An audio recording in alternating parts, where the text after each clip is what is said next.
It lays the predicate and the foundation for the development of a weather satellite that will permit man to determine the world's cloud layer and ultimately to control the weather, and he who controls the weather will control the world. EPA demands answers from unregulated geoengineering startup launching sulfur dioxide into the air. That's from the EPA's own website. Think this is really good news? That our government is finally going to do something about what our government itself is doing in our skies? Think again. Welcome to the Global Alert News Bad News broadcast. And remember, the hallmark of a healthy mind is an unyielding willingness to fully face the truth, no matter how dire.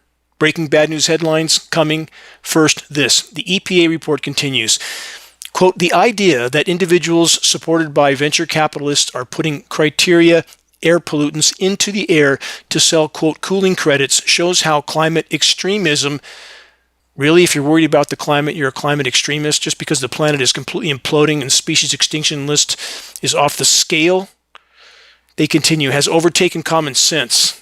Common sense would dictate, if you have no environment, you're not going to be around long. Anyway, the common sense statement made by EPA Administrator Lee Zeldin. He continues, based on Make Sunset's responses, that's the group he's targeting, to our information request, we will look into all our authorities to ensure that we continue maintaining clean air for all Americans, end quote. Wow. Words can't truly describe the depth of meaningless babble that was from Mr. Lee Zeldin, who, for the record, has never once demonstrated any real regard for environmental anything or the web of life, including us. With that in mind, the following is my posted reply under Lee Zeldin's Twitter on this report, his Twitter post. Here it is. Quote, is the head of the U.S. EPA, Lee Zeldin, actually claiming to be legitimately investigating decades-long international covert climate engineering operations by targeting two Silicon Valley clowns, a tiny startup called Make Sunsets, that have launched a very limited amount of balloons from locations like Baja California and Nevada, each balloon with less than 10 grams of SO2 attached? Is this Lee Zeldin's idea of a joke, ? Or a pathetically transparent attempt to distract the public from the global climate engineering Manhattan Project that continues to rage on in our skies and wreak havoc with weather all over the world? Again, that was my Twitter response posted under Lee Zeldin's Twitter post. Let's do a bit of math to demonstrate just how meaningless the targeting of the two Make Sunsets clowns actually is. The duo launched a total of 147 balloons, each carrying less than 10 grams of SO2. So consider that it takes almost 1 million grams to make up a single ton. That means over 100,000 of the Make Sunsets balloons would be needed to carry a single ton of SO2 into the atmosphere. With that in mind, consider it would thus take 10 million balloons to carry the equivalent of what a single military KC-135 geoengineering jet tanker can carry and spray into our skies in a single flight. With that considered, based on hundreds of precipitation tests over a single U.S. state, Minnesota, and quantifying the amount of geoengineering elements in the precipitation, and then extrapolating that amount globally, indications are that something in the range of 40 to 60 million tons of toxic climate engineering nanoparticles are being dumped into our breathable air column every single year. That would equal hundreds of thousands of geoengineering jet tanker flights annually. Is it any wonder skies are striped and filthy all over the world almost every single day? That the weather is wreaking havoc everywhere? That virtually the entire biosphere is completely contaminated every single breath we take? Is it any wonder insects are dying across the board, including pollinators? Is it any wonder the ozone layer is now near functional collapse? Is it a coincidence that geoengineering jet dispersions can be seen on satellite imagery everywhere and anywhere there are freak climate catastrophes? And about the specific elements that are showing up in the highest quantities in our rain and snow samples: aluminum, strontium, barium, manganese, polymer fibers, surfactants, graphene, the list goes on and on. All elements named on climate engineering patents, and none of them related to the meaningless, minuscule amount of SO2 that the Make Sunsets twin clowns has allegedly launched with their 147 balloons. Thank you, Mr. Lee Zeldin, for doing exactly nothing but playing your part of mass distraction for the power brokers that pull your strings. What an absolute circus of insanity it all is. Maha, make America healthy again, while categorically ignoring highly toxic weather, chemical, and biological warfare that is raging in our skies. Again, welcome to the planetary asylum. And no, what we see in our skies is absolutely not, quote, just jet exhaust, which is another patently false, repackaged, worn-out narrative that matrix-serving minions continue to push. Please, use your God-given senses of sight, logic, reason, and moral purpose. The battle to stop the spraying of our skies will take all of us. Moving on, more deception. The chemtrails task force lie. It's truly unfortunate and damaging to the credibility of the cause of effectively exposing climate engineering when so many are so compelled to circulate anything and everything that anyone has to say about the ongoing weather warfare, no matter how factless the statements or posts are. Again, sharing baseless clickbait claims doesn't help the credibility of the cause at hand, exposing and halting climate engineering operations.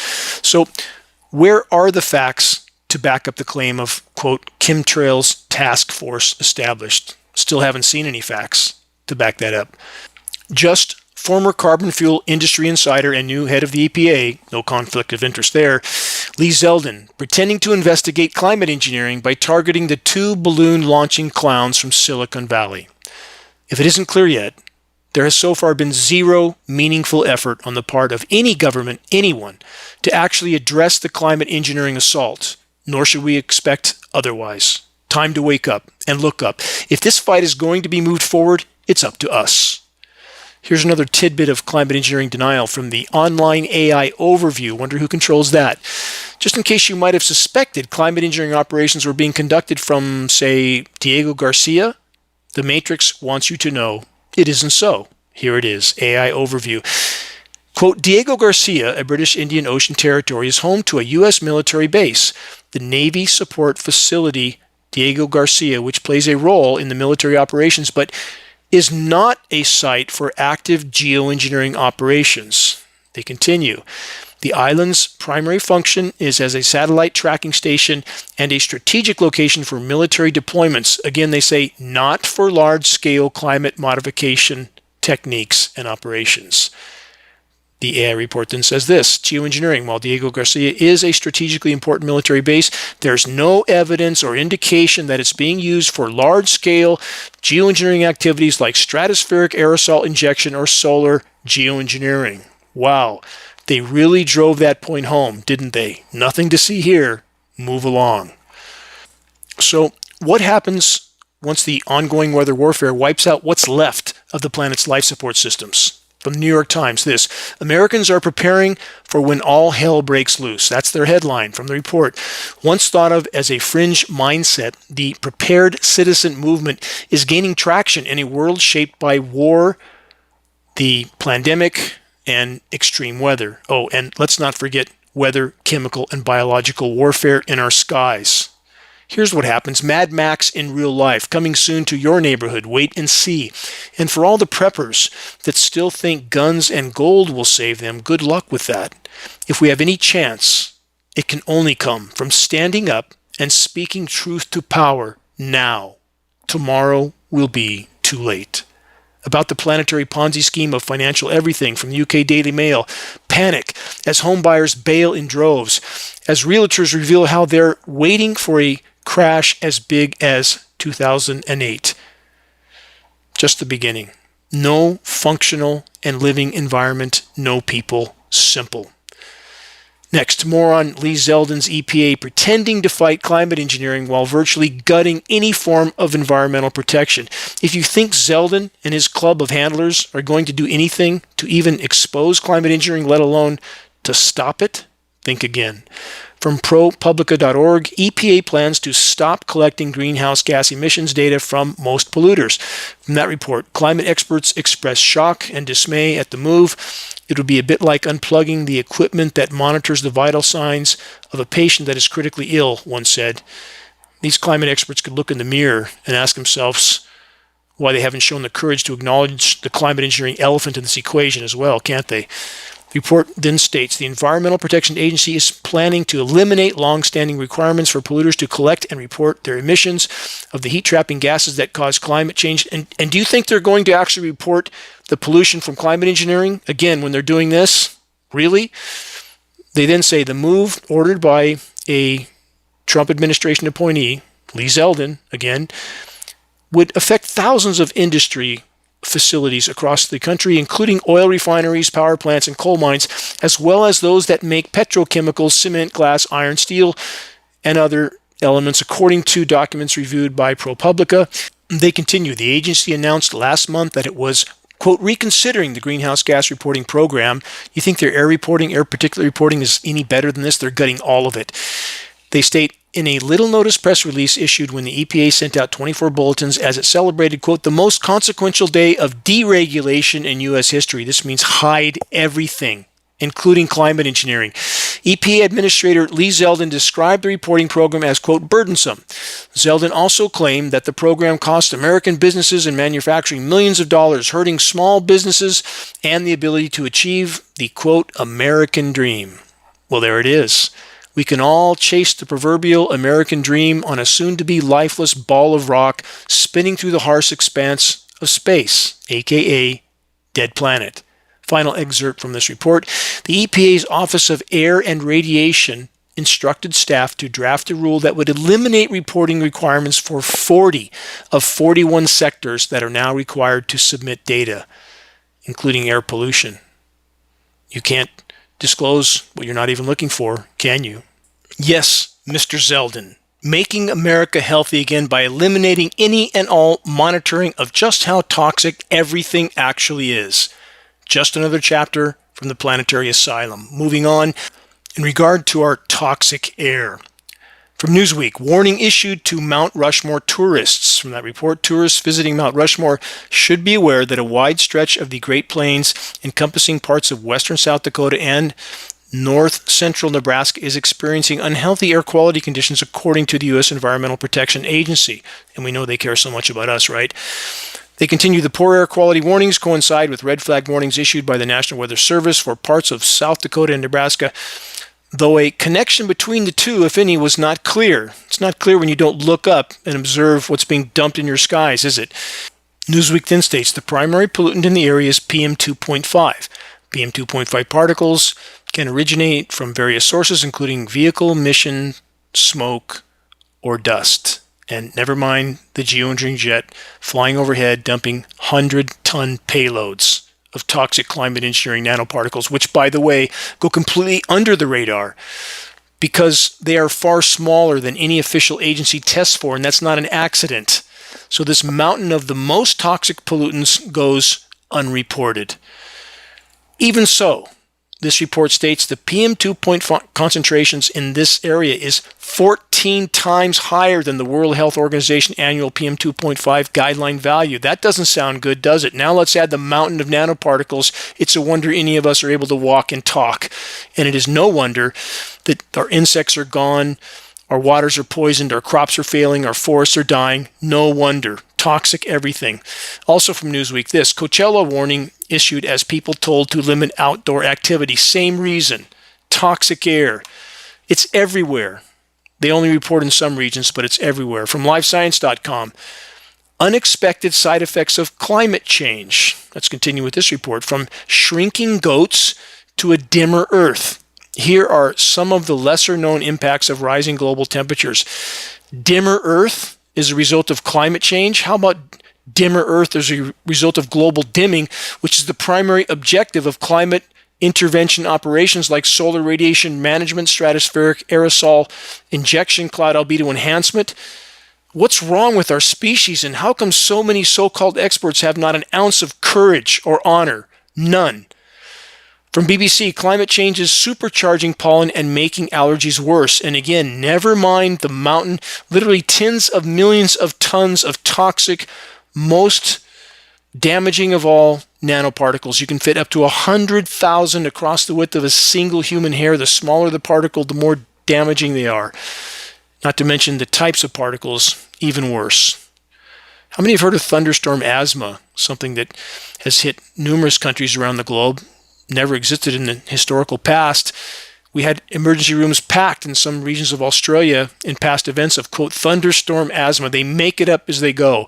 From earth.org, Trump signs executive orders to revive, quote, beautiful clean coal, end quote, in blow to U.S. emissions reduction efforts. The report says the Trump administration is looking to revive an industry in decline both in the U.S. and globally. Coal, the dirtiest carbon fuel of all, is the single largest source of carbon emissions and a large source of air pollution. Some 460,000 deaths in the U.S. between 1999 and 2020 were attributed to coal-fired power plant pollution.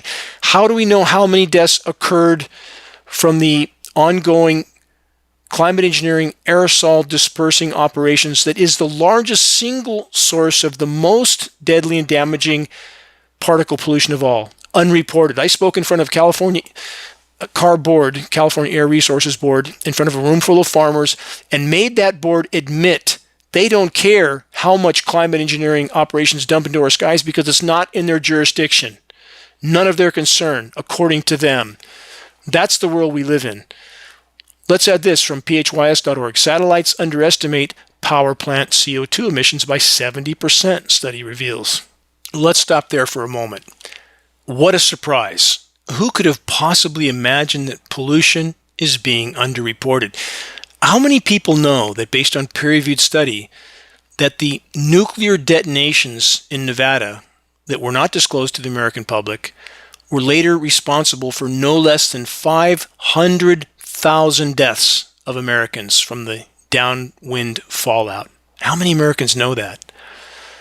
No, our government would never do this to us, would they?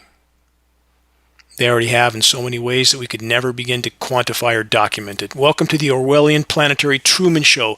Clean coal, right. And don't forget, the climate engineers need tens of millions of tons of highly toxic so-called clean coal fly ash as a base material for their geoengineering dispersions. Everybody wins with the new, quote, clean coal, burn baby burn until nothing is left, literally, policy. Coal fly ash, again, has been identified with a chemical signature from precipitation testing as being a base material in the climate engineering operations. If you think any of these people in any way involved with the club that runs the world or all those that serve it, if you think they care about you in any way, shape, or form, think again. Populations, especially the U.S. population, is not just expendable to those in power, but a rapidly increasing liability. Why? Because the U.S. population tends to be harder to govern and control, at least so far, although that seems to be waning by the day, and many of them are heavily armed. Increasing liability to those in power. Can it get worse? Yes. Don't forget the hundreds of biolabs around the world. What exactly are they up to? Do you really want to know? From CBS News. Can climate change really create zombie fungi like that in The Last of Us? You notice how easy they throw the climate change term out there for everything. And that doesn't mean that the climate's not changing. And I hear that a lot from people, that the climate change hoax. What planet are you people living on? I'm tired of hearing that. Whatever you want to attribute the cause to, if you think we're living on the same planet that we were living on 100 years ago, you're in an alternate reality. The planet is broken. It's not coming back in any time frame that matters. And whatever you want to attribute the cause to, it's sure as hell not a hoax. Climate engineering is making it far worse, absolutely, and that is what I'm focused on. But to deny all other sources of damage to the planet is to be living in a completely irrational state. We're incinerating 100 million barrels of hydrocarbon every single day, 26 million tons of coal every single day. We're cutting down the forests, we're paving the planet, we're poisoning the oceans, and climate engineering again on top of all that. And people think that our damaged planet is just a hoax? Keep telling yourself that. You're being for a rude awakening. far sooner than you'd like to believe. So about The Last of Us fungi, this report states, while a zombie apocalypse like the one in The Last of Us remains fictional, the way fungi respond to climate change is real and concerning. Scientists are closely monitoring, they say. Yes, don't worry. The power structure paid experts are closely monitoring just climate change, producing all those pesky pathogens, nothing to do with the hundreds of biolabs that serve the power brokers who openly state their objective of culling populations by 95%.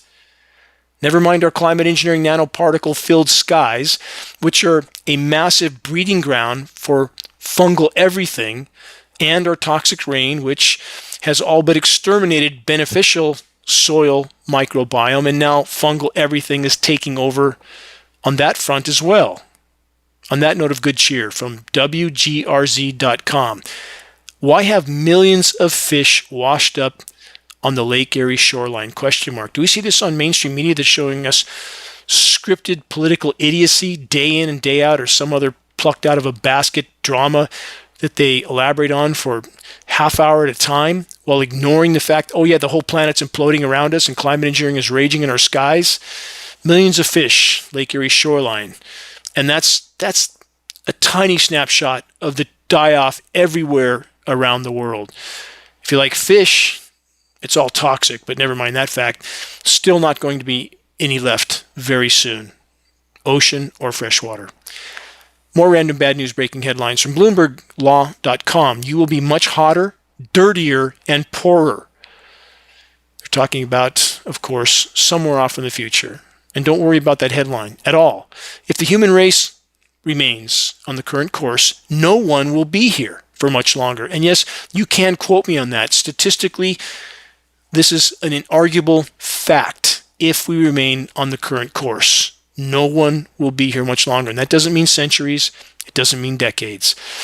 It means that near-term planetary omnicide is unfolding right now by the day.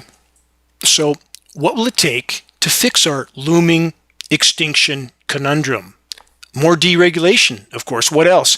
From the New York Times, Trump administration and DOJ are planning deregulation on a massive scale. Let's add this from Common Dreams.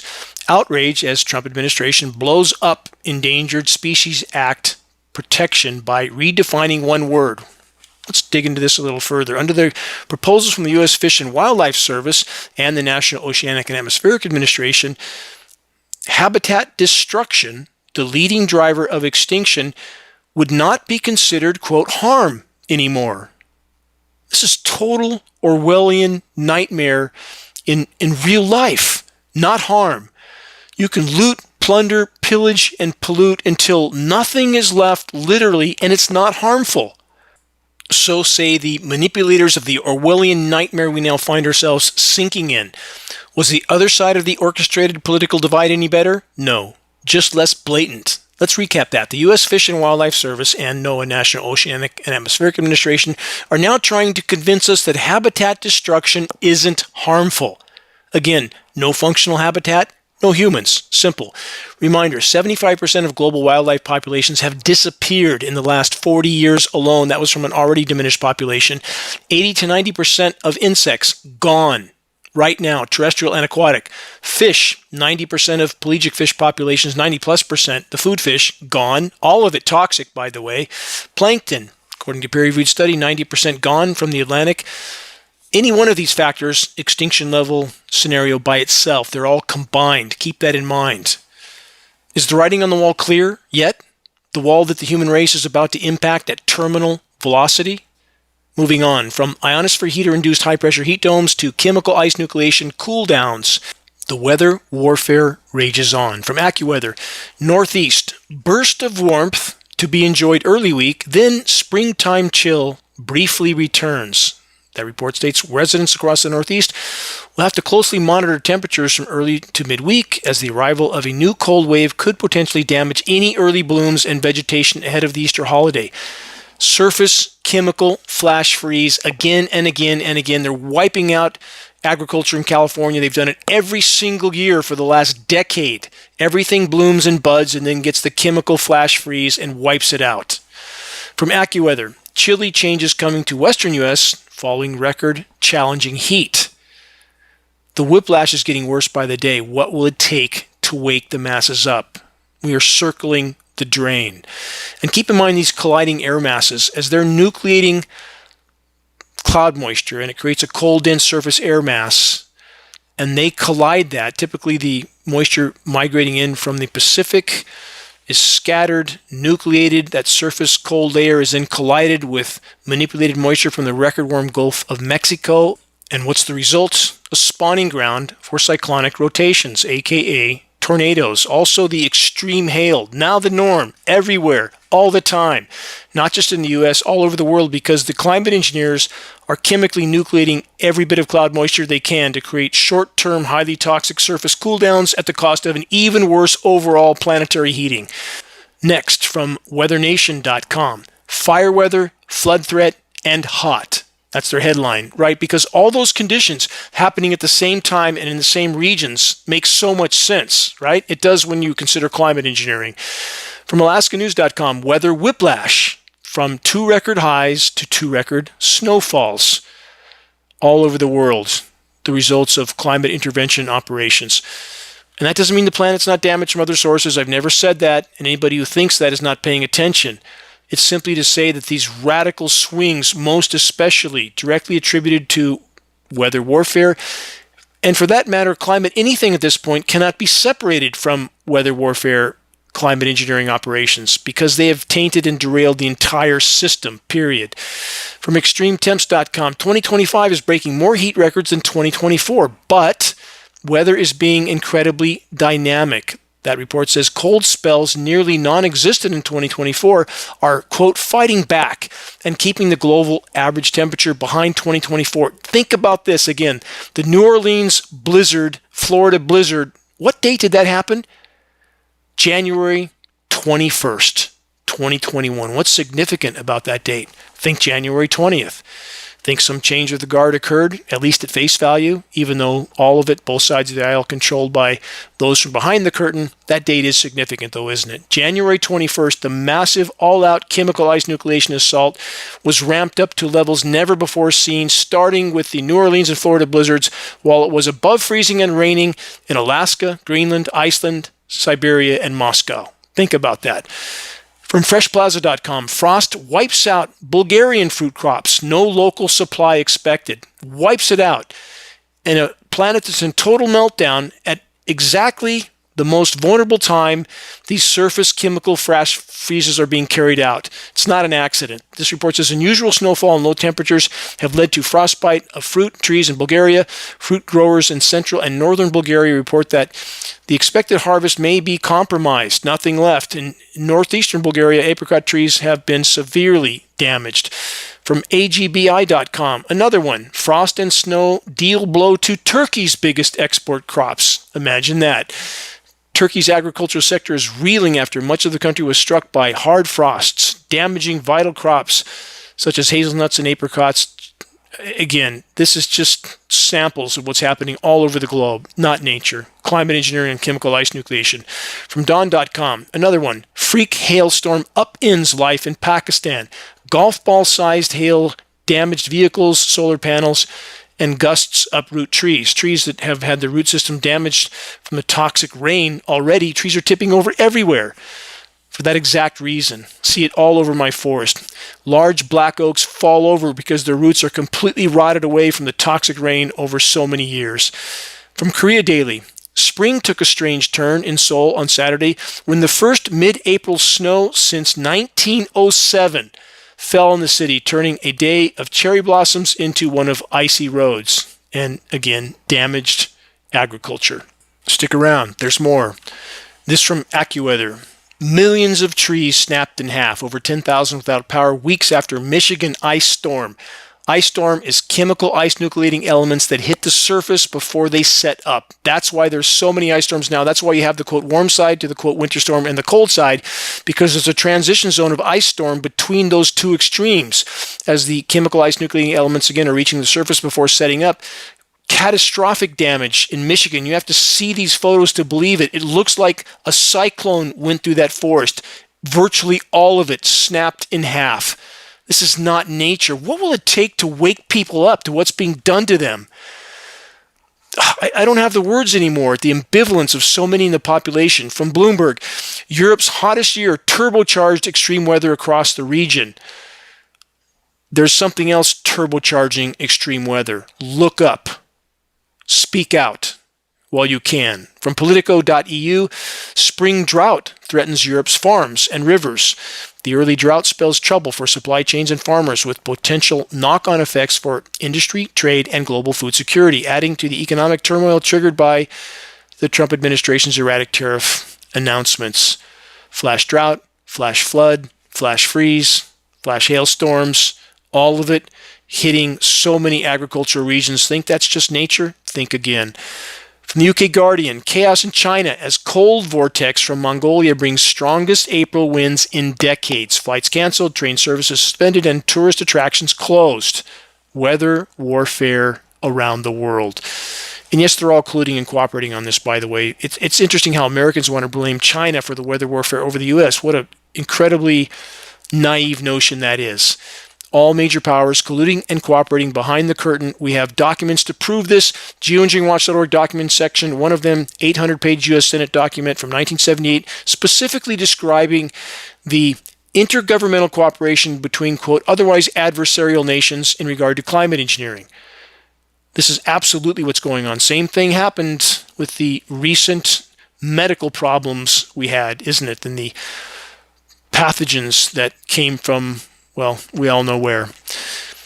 Next, is the planet losing one of its best ways to slow climate change? Question mark. This report states the amount of carbon dioxide in the atmosphere last year grew at the fastest rate in recorded history, a dramatic spike that scientists fear may indicate that the Earth's ecosystems are so stressed by warming they can no longer absorb much of the pollution humanity emits. How long have I stated this at geoengineeringwatch.org? The forests are no longer carbon sinks, they're carbon sources, and there is so much more to this equation than this report or any other mainstream report states, because they're not disclosing the toxic rain that's killing soil microbiome, that's killing root systems, that's killing trees, the atmospheric aerosol dispersions that's destroying the ozone layer, releasing catastrophically dangerous UV radiation that's frying foliage, causing trees to shut their stomata, the respiratory ports. They don't absorb CO2, they don't release oxygen, there's no forest smell in the forest, and there's also the VPD factor, vapor pressure deficit. Been over that many times in this broadcast.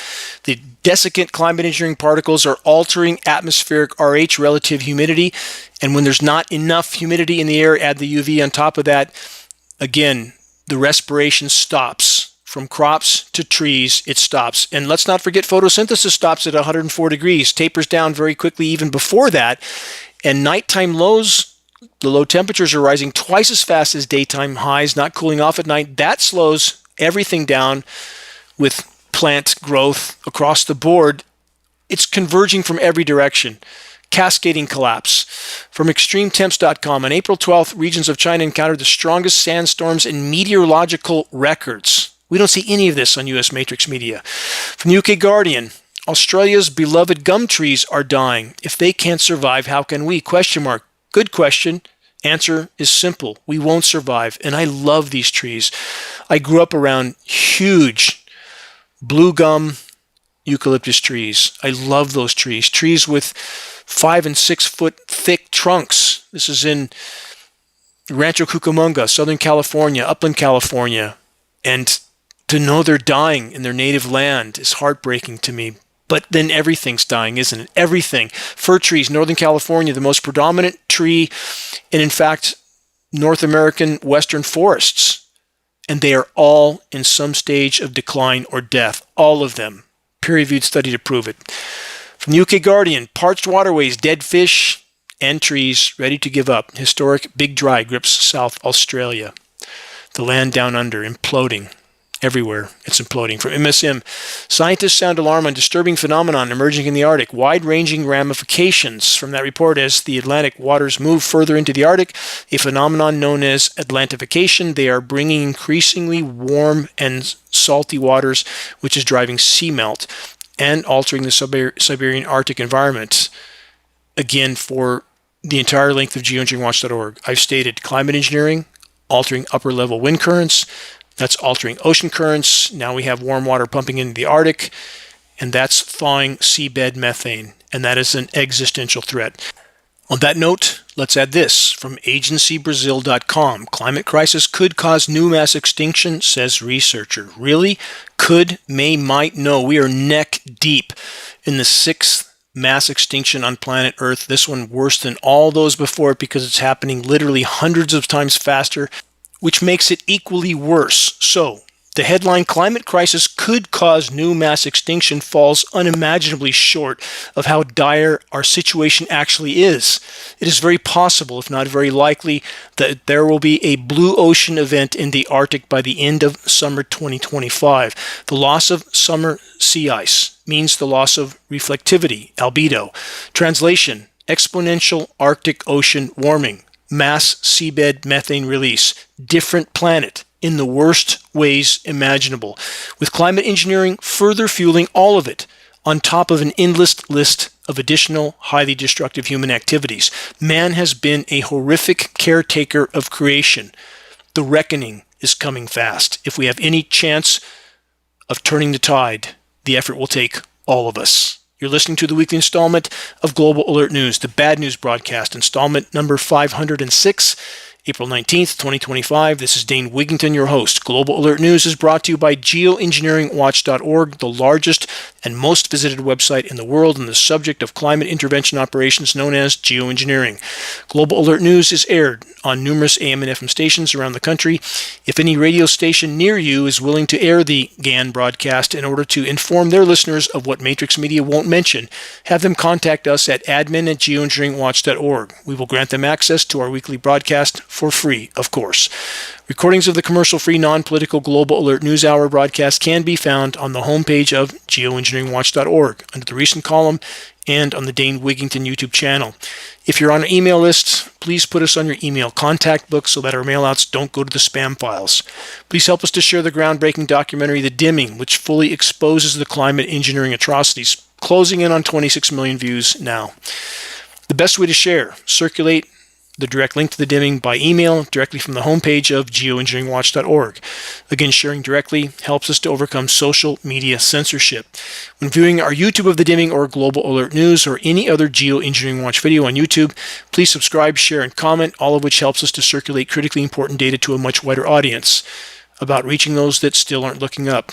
One way, start a conversation with Geoengineering Watch awareness-raising materials. They can be found on our homepage. Our only goal to give activists what they need to move this fight forward. Our extremely high-quality printed materials with shocking images we pass on for less than our cost of producing and shipping. We have Geoengineering Watch hoodies and shirts. Photos of both are on our homepage. We have scannable business cards, bumper stickers, all effective tools to strike up a conversation on the climate engineering issue. Again, reaching a critical mass, only way forward in this fight. If we can expose it, we can stop it from the inside out. If we can stop it, we can buy time to focus on other challenges, which we do face, and that's worth fighting for. If you're willing to share a picture of yourself with a Geoengineering Watch shirt or hoodie, ideally in some crowded location, please send your photo to us and we'll post it as part of our activist compilation, which is now part of our materials page. These images encourage others to make their voices heard in this all-important battle to sound the alarm. As always, my thanks, my deepest thanks, to those that are truly committed to exposing and halting the climate engineering operations in our skies. You have my deepest gratitude forever. Next, from the Moscow Times, major fires in Siberia and the Far East mark ominous start to Russia's 2025 wildfire season. This does not bode well. The planet's last remaining life support systems are literally going up in flames. And if you want to know what the most inarguable foundational factor is in regard to the epic firestorms, it is climate engineering. Source of ignition, separate subject completely. What is setting the template for these fires to burn with such ferocity? That's climate engineering. Please search the engineering wildfire section on the homepage of geoengineeringwatch.org. We can speculate on the agendas and objectives being carried out. Some of them we know, but the fact that climate engineering is establishing the conditions for these firestorms, inarguable. This report says forest fires have swept several of Russia's Siberian and Far East regions over the past weeks, setting off what is projected to be a devastating firestorm season. Next, more burn downs from wildfire today. War sparked Ukraine's worst wildfire year in history. New research published by the European Union found Russia's ongoing invasion has worsened environmental challenges in Ukraine, including ongoing wildfire trends. Well, who would have thought that? Did it take an entire science team to figure that one out? From extremetemps.com, historic April heat in North Africa, record hot nights in Tunisia, record hot nights everywhere. Nighttime low temperatures rising twice as fast as daytime highs. Again, combination of factors, not just this or that. It's a this and that equation. So we have a buildup of heat-trapping gases in the atmosphere with methane at the top of the list. Methane deposits are thawing and releasing around the globe, tundra, seafloor, everywhere. Countless other sources of methane as well. I'm not denying that, but I'm simply saying it's an all-the-above equation. And we have climate engineering aerosols trapping more heat than they deflect, destroying the ozone layer, which allows even more thermal energy into the planet. Planet is warming at the current thermal energy equivalent rate of 13 Hiroshima bombs per second. Think about that. Most of it has gone into the oceans, but they're done. They've had enough. Now it's going into the atmosphere. We are in a truly dark place at this moment. From MSN, farmers sound the alarm as planting season reaches a crucial turning point. It will be a total disaster. That report says amid rising global temperatures, extreme weather is threatening the agricultural industry. It's not just in Kenya. It's all over Africa. It's all over the world. It's either devastating deluge or deadly drought. And those two extremes are the hallmark of climate intervention operations, by the way. From InsideClimateNews.com, half the world's people depend on rice. New research says climate change will make it toxic. Really? Just climate change will make the rice more toxic? How about everything we eat is already toxic, thanks in no small part to our climate engineering element contaminated precipitation? There's more on the meltdown from the UK Guardian. Faintings, blackouts, and violence. Iraq's scorching emergency. From extremetemps.com. Earliest 86 degree Fahrenheit temperature in Mongolian history. Another headline. Earliest 30 degrees C temperature in Siberia. Another one. Siberian residents unite as wildfires overwhelm authorities.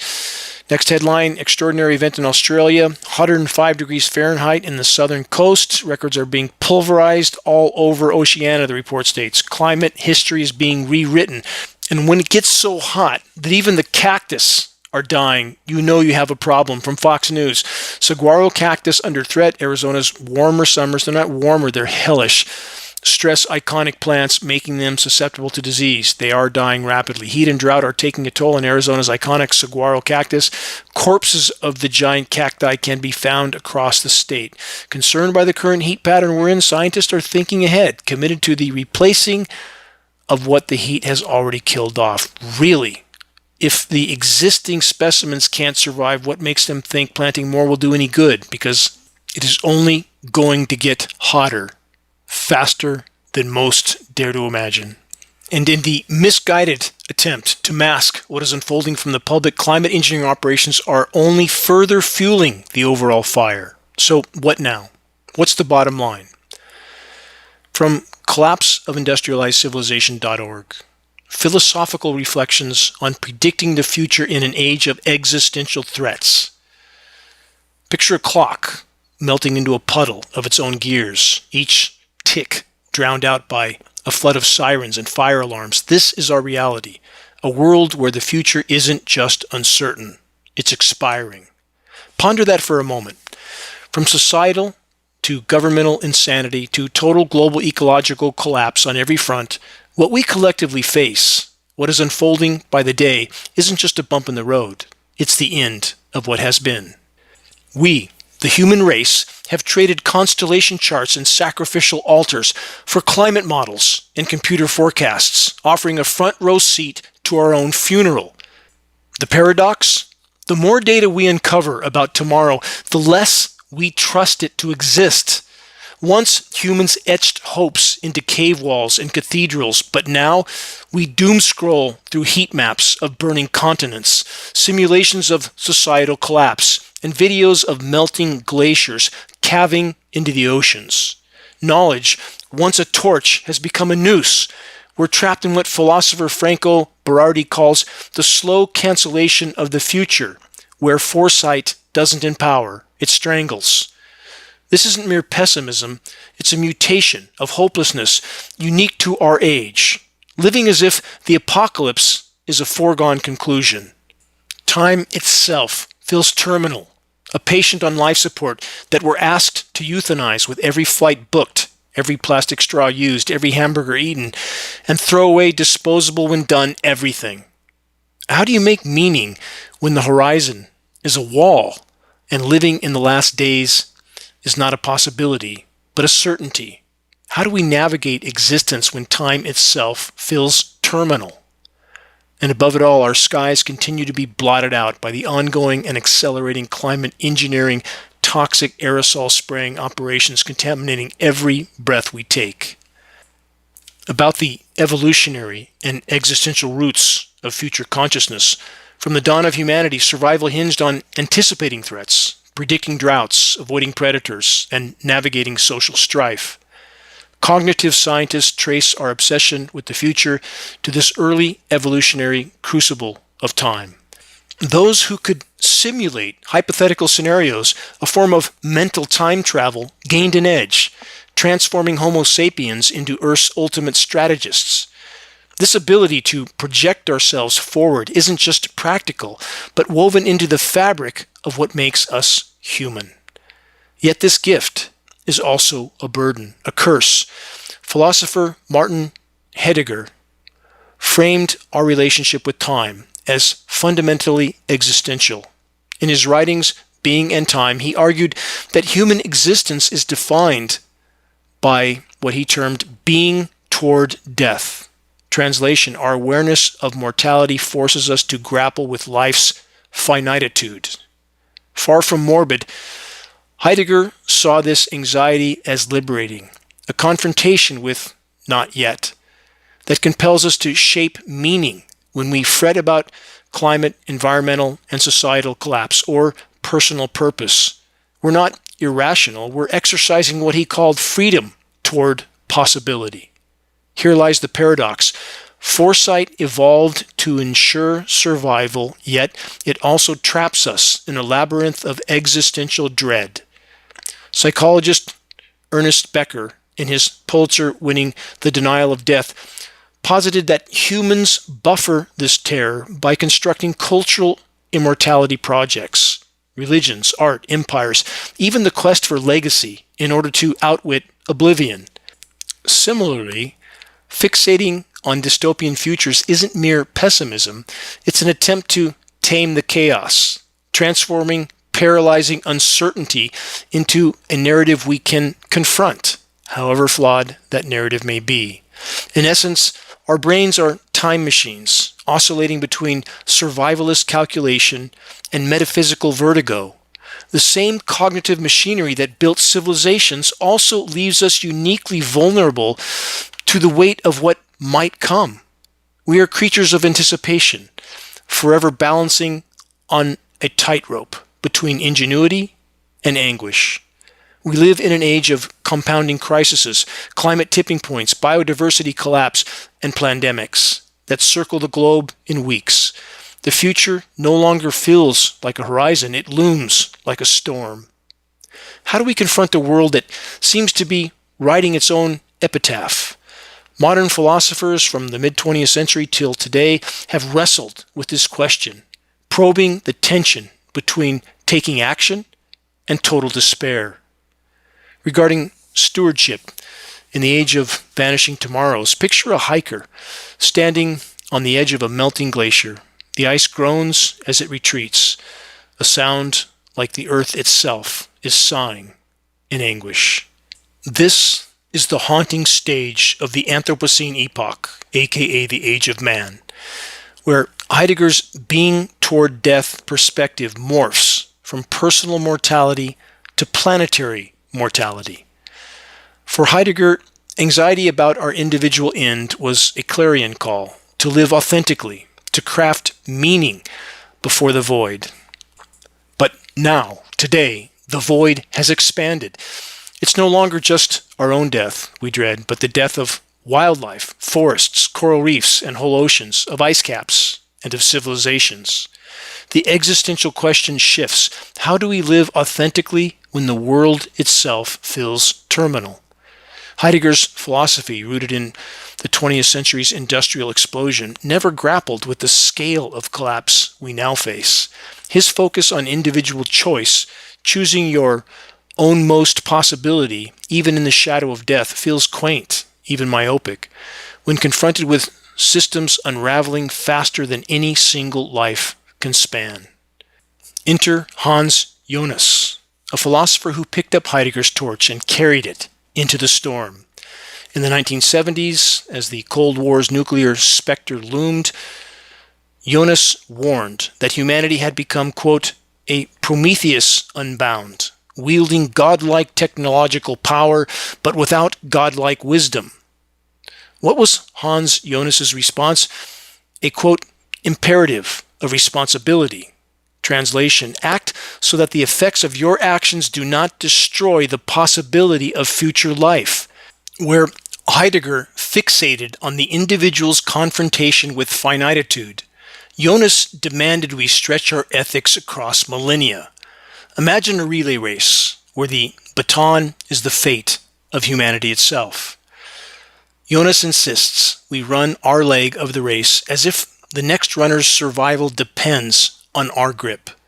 His work bridges existential dread and collective action, arguing that the future isn't an abstract concept, but a right that we're ethically bound to protect. Yet, here's the rub. How do we heed Jonas's call in a world where the future feels like a flickering mirage? Imagine standing on a shore, watching the tide recede, faster than you can chase it. The horizon blurs. What was once solid becomes a shimmering illusion. This is stewardship in the Anthropocene epoch, aka the age of man. The more we grasp for the future, the more it slips through our fingers. Jonas's plea, act as if the future matters, collides with the world where headlines reduce tomorrow to a countdown clock. Carbon thresholds breached, extreme weather, further fueled by climate intervention operations on top of an already badly damaged planet, reducing communities literally to rubble, with ecosystems unspooling like frayed rope. The absurdity is visceral. Why plant trees in a burning forest? Why write ethics for a world where no one may exist to read them? But Heidegger's ghost whispers a counterintuitive truth. The mirage itself is proof of water. Anxiety, he argued, isn't just fear. It's the tremor of freedom.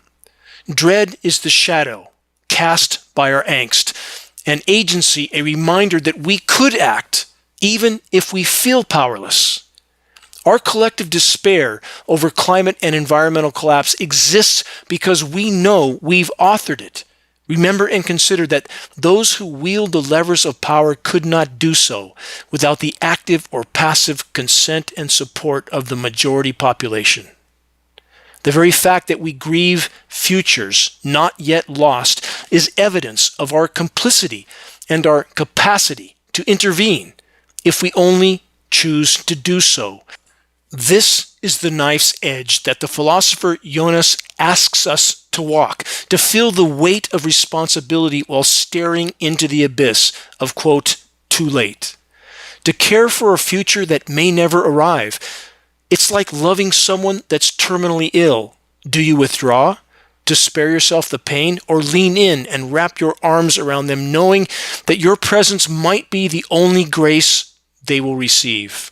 When we recoil at the news of global ecological collapse and covert weather warfare in our skies, that revulsion isn't passivity. It's a moral compass, reacting and raging. It's an inner refusal to accept the unacceptable. Philosopher Jonathan Lear argues that even resignation can be a form of radical hope, a quiet commitment to endure, to keep the embers of possibility alive for a dawn we might never see. Our task is to dwell in the uncertainty, to let the mirage of a future guide us, not as a delusion, but as a compass. The future flickers because it is alive, still unformed, and as long as it still flickers, we have work to do. In the end, Jonas's imperative isn't about guarantees. It's about living as if the question what will become of us still matters. Because the moment we stop asking it, the mirage dissolves and the tide never returns. We must not yield to the gathering storm ever. Face it head on. Abandon fear, timidity, and trepidation. Resolve yourself to make your voice heard in this epic final battle for all that we hold dear. Check the activist suggestions link on the homepage of geoengineeringwatch.org for specific instructions and input on how you can help to move this fight forward. Please make every single day count. Time is not on our side. Until next week, stay strong, no matter what comes. This is Dane Wigington from geoengineeringwatch.org.